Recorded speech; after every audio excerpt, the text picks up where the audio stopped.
Okay, summer 20, paper 2, 2-1. So we're looking at structure diagrams here. These are diagrams that help you to decompose a problem for coding them. And you can just check your answers here. It's a piece of code. No. It's a diagram that shows a hierarchy of a system. Yes, it is. It's another name for an array. No. It shows a relationship between different components of a system. Yes, it is. Yes, it does. That's a structure diagram. Here's an example of a couple structure diagram. Generate payroll. So you get the record, you calculate the pay, you print it. And you break, this is hierarchical decomposition. You break down a problem into smaller parts. So here we go, validation and verification. Validation is making sure the data is sensible. Verification is making sure it's correct. Two different things. So for validation, check and purpose.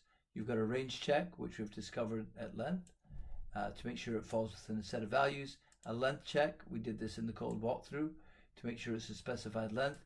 Data type, if it's supposed to be an integer, and we put in a character, then you're going to get an error message, so that's the data type. And a check digit, to make sure an identification code entered is genuine or possible. And so for verification, okay, verification makes sure it's correct. Well, there's double entry of data, and that's when we type something in twice, like your password. If you're changing it, you have to type it in twice, so it checks both things that are typed in are exactly the same. And then the other one, which is an easy one, is just when the user's entering the data, is a visual check. And then the last bit of the question is, there's your verification check. Describe the difference between validation and verification. Validation checks if the data entered is possible, or I like to say sensible. And verification checks if data entered matches the data submitted for data entry. Okay, so if I type in my password, does it match the other time I typed in my password? I'm double checking it here. Yeah. So an easy 2 points here. We got a little bit of code that's supposed to enter 50 numbers. Explain why the algorithm will never end. So we read this in, we repeat, read in the values, and if count is less than count, we add 1, and we do this until count equals 0. So why will this never end? Well, you can see count starts at 0, and then we increment count, and we keep going until count equals 0. So count's never going to equal 0. And as we hear, the value of the variable begins at 0, and it's incremented before it's tested. So the count will never end. And that would have been worth 2 points. Rewrite the pseudocode so it determines correctly and also prevents the numbers below 100 from being stored in the array values. So if we rewrite the code, here's a possible solution. Count assign the value of 0, repeat, input the number. If the number is greater than or equal to 100, then we assign this value to the array with count as the index, and then we end that if statement. And then we count assign the value of count plus 1 here, and we repeat this until count is equal to 50. So we do that for 50, and that is worth 4 marks. And then we describe how you could change your pseudocode in part B so that it prevents numbers below 100 and above 200 from being stored.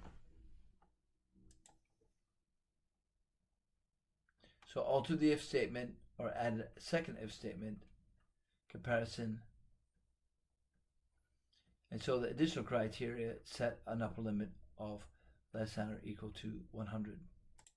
So I've just amended the pseudocode so that one's obvious there. So what it's doing is asking you to amend it. So you put in an AND statement, and number is less than 200. So now it's going to be above 200 and less than 200 if it's added to the array.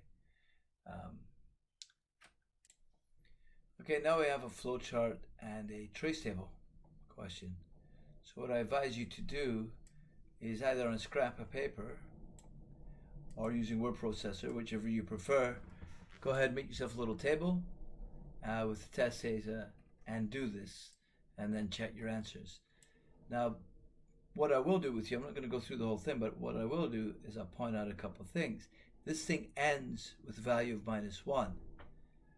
So the test data value is going to be all of this up until -1.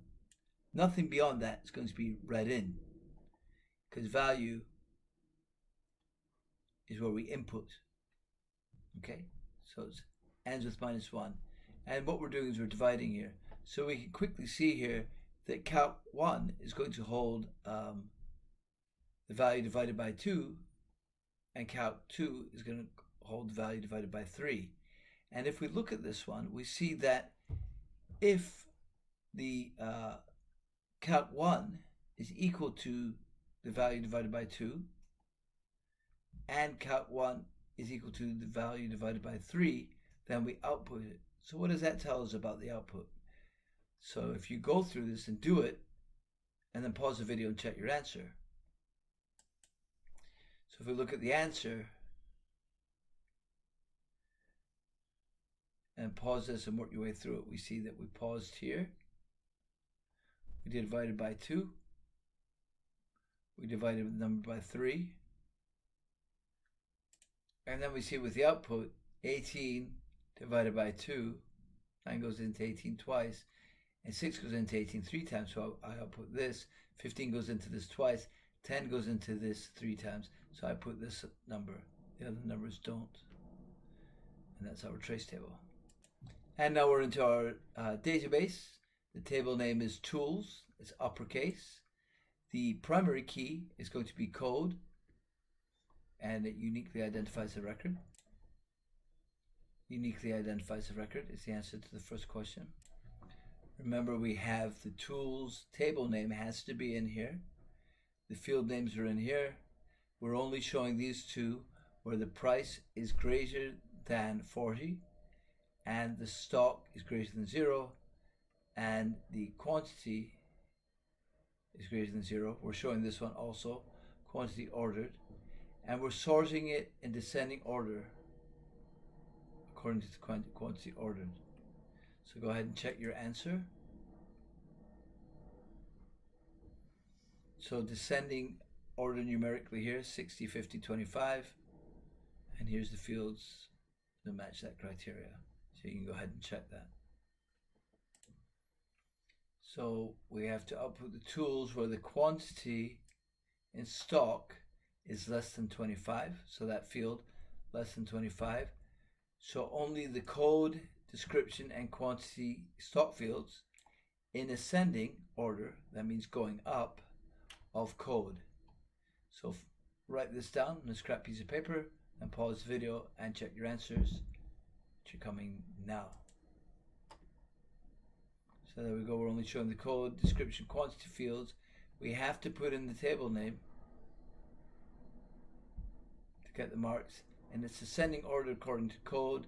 These ones are all ticked, and the criteria is that the quantity in stock are less than 25. So I hope that helps.